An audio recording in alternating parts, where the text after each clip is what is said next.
Colonel कीर्ति शर्मा, एक बार फिर स्वागत है आपका इस चैनल पे। और आज बात करेंगे लेटेस्ट जो अरविंद केजरीवाल जी ने प्राइम मिनिस्टर मोदी को एक लेटर लिखा है और जिसकी बहुत चर्चा है सोशल मीडिया में कि करेंसी नोट्स के ऊपर गणेश जी की और लक्ष्मी जी की फोटो लगनी चाहिए। तो सब इस बात पे कमेंट कर रहे हैं, नेशनलिस्ट भी, लिबरल्स भी, सब इस बात के ऊपर कमेंट कर रहे हैं। तो आपको क्या लगता है कि आफ्टर ऑल अरविंद केजरीवाल का ये जो नया दांव है ये बेसिकली गुजरात इलेक्शंस को देखते हुए है या फिर हिमाचल के इलेक्शंस को देखते हुए है, या फिर समहाउ वो कुछ ऐसे कोशिश कर रहे हैं कि जो बीजेपी का वोट बैंक है उसको अपनी तरफ खींचने के लिए? Over to you sir. जैसा कि आप जानते ही हो कि केजरीवाल केवल एक स्टंट मैन की तरह बिहेव करते हैं, जिनका काम है एक नए नए स्टंट थ्रो करना। तो ये एक और स्टंट है और कुछ नहीं है सर। मैं कह रहा हूं कि अगर आप देखो सर, तो गुजरात में अभी मैंने 2-3 दिन पहले एक ट्वीट पढ़ा आम आदमी पार्टी का, जिसमें उन्होंने हर परिवार को 27,000 रुपए हर महीने बचत कराने का वादा किया है। 6,000 रुपए पर इंडिविजुअल वो बेरोजगार भत्ता देंगे, 3,000 रुपए पर महिला को वो हर महीने देंगे। तो मतलब आप सोचो, इतना सब करने के बाद भी जब उनको लग रहा है कि उनको कोई ट्रैक्शन नहीं मिल पा रहा है, और दो और चीजें इस बीच हुई, जिसमें एक उनके जो वहां के आपके अध्यक्ष हैं इटालिया, उनके कुछ बहुत सारे वीडियोस और वायरल हो गए, जिसमें वो हिंदू धर्म को गाली देते हुए दिख रहे हैं, हिंदू भगवानों के बारे में बुरा बोल रहे हैं कि हिंदू मंदिरों में लड़कियों के साथ गलत व्यवहार होता है। और दूसरे उनके दिल्ली के मंत्री थे गौतम, जो कि एक जगह पर मास कन्वर्जन करते हुए दिखे, जिसमें कि वो करीब 10,000 लोगों को बौद्ध धर्म अपनाने के लिए बोल रहे थे। तो इन सब से उनको ये लग रहा है कि कहीं ऐसा नहीं हो कि हिंदुओं के वोट उनकी तरफ से कट जाए। तो ये उसको उनका अटेंशन डाइवर्ट करने के लिए एक कोशिश है, जिसमें कि वो उन्होंने ये एक स्टंट उछाल दिया, एक अपना एक जुमला उछाल दिया कि भाई चलो देखते हैं क्या होता है। उनको भी पता है कि ऐसा होने वाला नहीं है, उनको भी पता है कि इससे कोई बहुत ज्यादा वोट्स में परिवर्तन नहीं होने वाला। मेरे को नहीं लगता कि कोई हिंदू इस बात पे बहुत खुश होगा कि कोई बोल दे कि जी हम नोट पे लक्ष्मी और गणेश की फोटो छपवा देंगे। तो इससे मेरे को नहीं लगता कि कोई बहुत फर्क पड़ने वाला है। लेकिन ये उनकी एक कोशिश है न्यूज में बने रहने की, एक नई कंट्रोवर्सी क्रिएट करने की, और किसी तरीके से विपक्षी जैसे इस समय बीजेपी को अंडर प्रेशर में लाने के लिए कि भाई वो मना कर रहे हैं। मतलब that is what, if you read their tweets, they are saying कि भाई बीजेपी वाले मना कर रहे हैं, नोट में लक्ष्मी और गणेश को नहीं छाप रहे हैं। You see, this is what negative publicity is trying to gain. Okay. तो लेकिन आज मैं एक डिबेट देख रहा था टीवी के ऊपर, नेशनल चैनल था वो, तो उसमें लोगों को ये भी कहना था लोगों का कि ऐसा ना हो कि करना है, ये भी अचीव करना है, हिंदूज को भी वोट लेना है, मुस्लिम्स को भी अपीज करना है, और ऐसा ना हो कि बिल्कुल रास्ते से ही भटक जाएं। कहीं ऐसा नहीं लग रहा आपको कि उनके जो कोर वोटर्स हैं, वो देखो फैक्ट बात यह है कि पोलराइजेशन तो करने की कोशिश कांग्रेस भी करती है, आप भी कर रही है।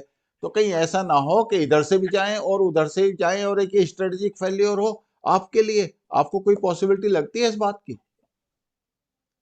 सर अगर पूरे आप डिटेल्स में जाएं, तो मेरे को तो ये लगता है कि सर कांग्रेस कोई भी एफर्ट नहीं करते दिख रही है गुजरात और हिमाचल में। जीतने तो बहुत दूर की बात है, चुनाव में खड़े होने के लिए। आप देखिए, बीजेपी और आप ने दोनों राज्यों में कई सारी सभाएं कर चुके हैं, और इस समय जो मेरे को हालत दिख रही है सर, काफी बड़ी संभावना मेरे को लगती है कि आप एक मुख्य अपोजिशन पार्टी बन के उभरेगी, दोनों गुजरात में भी और हिमाचल प्रदेश में भी। इसके पीछे वजह सिर्फ वही है कि कांग्रेस का टोटली इन एक्शन, उनका जो भारत जोड़ो यात्रा पे जितना उन्होंने अपना फोकस कर रखा है इस समय, इससे उनको हासिल कुछ नहीं होने वाला है, सिर्फ और सिर्फ नुकसान होगा। सी वोटर के जो सर्वे आए हैं अभी तक, उसमें तो काफी हद तक कर्ण कीर्ति ऐसा लग रहा है कि कांग्रेस के वोट जो है डिवाइड हो रहे हैं बिटवीन आप एंड कांग्रेस। तो ओवरऑल ऐसा सिनेरियो नहीं बन रहा कि बीजेपी को फायदा होगा, बीजेपी को ज्यादा सीट्स मिल जाएंगी।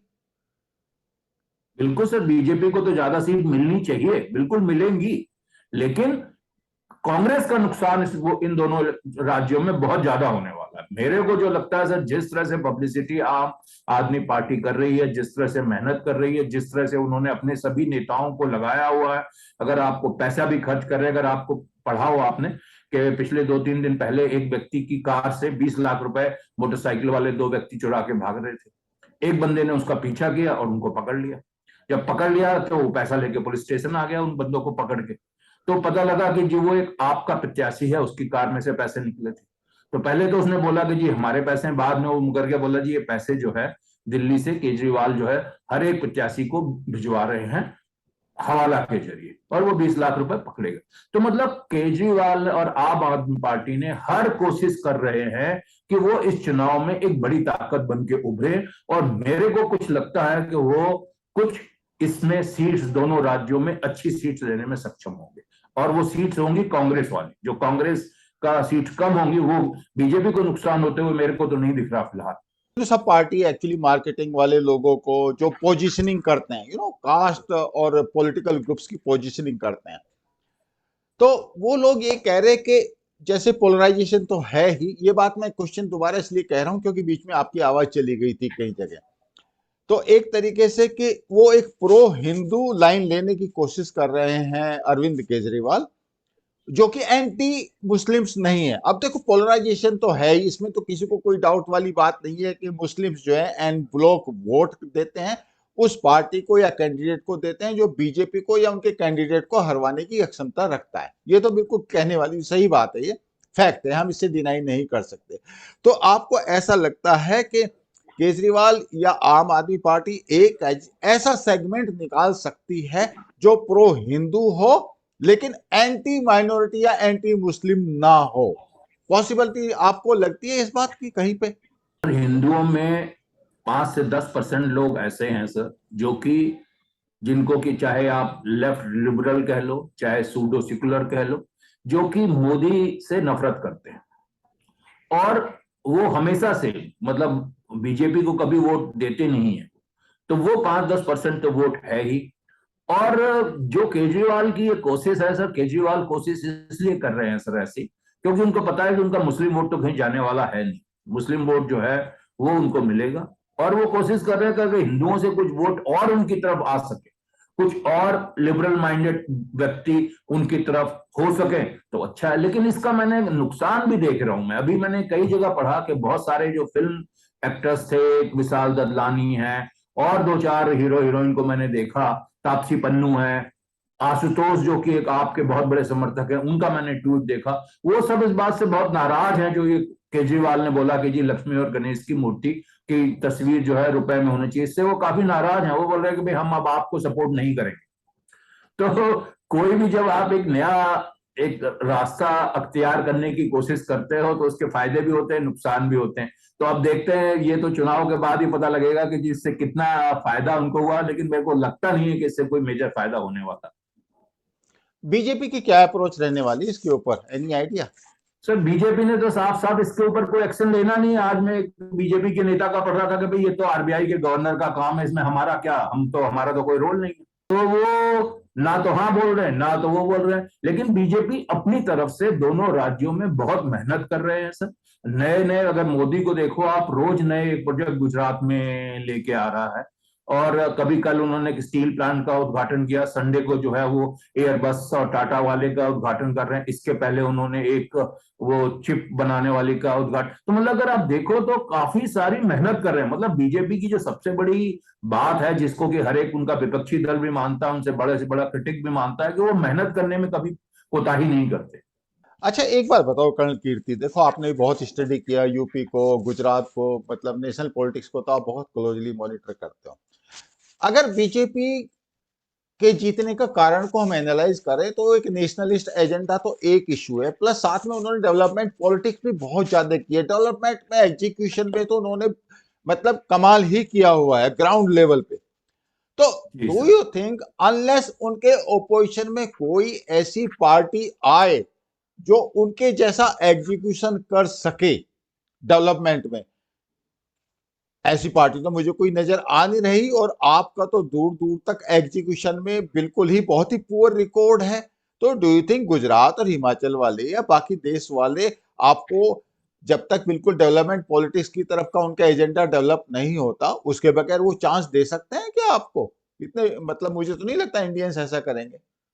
मुझे भी नहीं लगता सर, जिस तरह से डेवलपमेंट भारत में इंफ्रास्ट्रक्चर का डेवलपमेंट हो रहा है सर, और ये जनता को पता लग रहा है, बिकॉज जनता को फायदा पहुंच रहा है सर।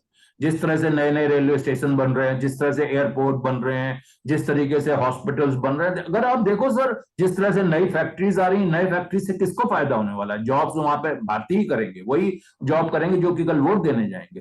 तो आप देखो सर कि जो डेवलपमेंट है इसका एक बड़ा वाइड रीच होता है सर। आप कॉस्ट पॉलिटिक्स खेल लो, आप फ्री की पॉलिटिक्स खेल लो, इसमें बहुत ज्यादा लोग उत्साहित नहीं होते, बिकॉज एक बहुत छोटा सा तबका होता है जो इसके लिए आप उसको आकर्षित कर सकते हो। लेकिन जब आप डेवलपमेंट करते हो, जब आप अच्छे रोड बनाते हो, जब आप हाईवेज बनाते हो, जब एयरपोर्ट रेलवे स्टेशन बनाते हो, तो हर एक व्यक्ति जो ऊपर के मिडिल क्लास के जो लोग हैं उनको भी फायदा होता है। वो देखते हैं कि देश की कितनी तरक्की हो रही है। हमें जो आपका सवाल है सर, वो मैं उससे पूरी तरह से सहमत हूं कि इस समय भारत के में पॉलिटिकल लीडर्स में मेरे को कोई भी लीडर ऐसा नहीं दिखता जो कि मोदी को चैलेंज कर सके। मोदी को चैलेंज करना इस समय इन नेताओं के बस का तो नहीं है सर। तो बिल्कुल साफ है कि मतलब आम आदमी पार्टी या केजरीवाल का एक और ब्लफ ये साबित होने वाला है। That is what exactly now it is proving to be, जैसा ट्विटर पे पता चल रहा है तो या सोशल मीडिया पे। तो I think we conclude on that note that it is going to be another failed bluff from Arvind Kejriwal. थोड़ा ब्लंटली कह रहे हैं हम, पोजिशन भी ले रहे हैं, but it is a fact. Thank you ji so sir, much बिल्कुल। कल Kirti, thank you so much, thank you. तो इंडियन वोटर्स आफ्टर ऑल क्या देख रहा है पॉलिटिकल पार्टीज में, लीडरशिप में? What exactly he wants? Freebie चाहिए उसको, या फिर ऐसी पार्टी चाहिए जो डेवलपमेंट एजेंडा ना ले? नहीं, ऐसा नहीं है। I think those days are over.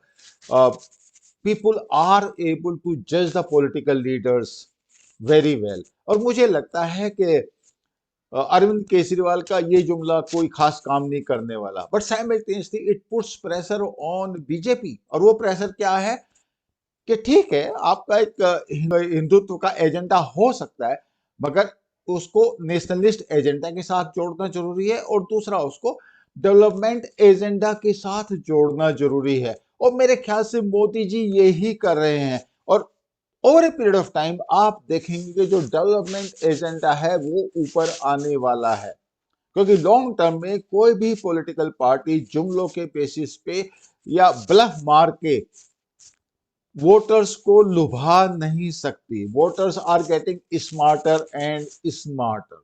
Delhi का voter, I am sure they must have realised by now that Arvind Kejriwal बहुत ज्यादा उसमें सब्सटेंस नहीं है। ठीक है, फ्री बाइज एक पर्टिकुलर सेगमेंट जरूर उससे इन्फ्लुएंस होता है, लेकिन फ्री बाइज भी आप पैसा कहां से दे रहे हैं? अल्टीमेटली आप डेवलपमेंट फंड से पैसा निकाल कर फ्री बाइज दे रहे हैं, तो डेवलपमेंट के लिए भी तो पैसा चाहिए। Same thing is happening in Punjab. I I don't think Arvind Kejriwal is going to be successful in Gujarat or in Himachal, because ultimately people are looking for real substance। real substance नहीं है तो लोग आपके लिए वोट नहीं देने वाले। this is what exactly our point is। I hope you like this narration। I will see you in next video। thank you।